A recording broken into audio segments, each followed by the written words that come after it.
модели PS1. Предназначен для склеивания в условиях обогрева и давления плоских столярных щитов и строганных заготовок. Применяется в столярно-строительном, мебельном и деревообрабатывающем производстве. Производительность пресса составляет до 70 квадратных метров в смену.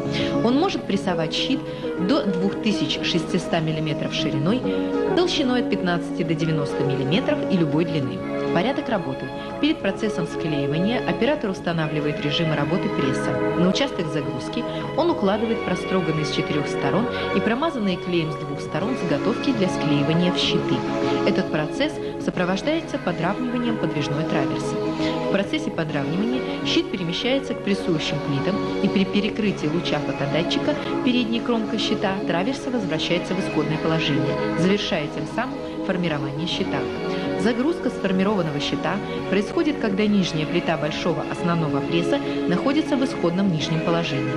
Перед началом прессования все пластины фронтальных цилиндров находятся в исходном положении. Для подпрессовки заготовок фронтальными цилиндрами необходимо, чтобы между плитами малого пресса был предыдущий склеиваемый щит или прессуемая заготовка. Начав работать, подвижные плиты большого и малого пресса заканчивают работу по-разному. Подвижная плита малого пресса движется до смыкания и находится в этом положении. Подвижная плита большого пресса останавливается, не доходя 2-3 мм до смыкания. После этого вступают в работу фронтальные цилиндры, которые осуществляют боковую подпрессовку щита. Затем цилиндры отводятся в исходное положение одновременно с окончанием смыкания плит большого пресса. В сомкнутом большом прессе давление поднимается до заданного значения и включается таймер с установленным временем прессования. Цикл прессования 15 минут. По истечении этого времени плиты большого и малого пресса открываются на 2-3 мм. При этом поршни фронтальных цилиндров продолжают оставаться под давлением, чтобы сдвинуть прессованный щит в случае возможного проклеивания.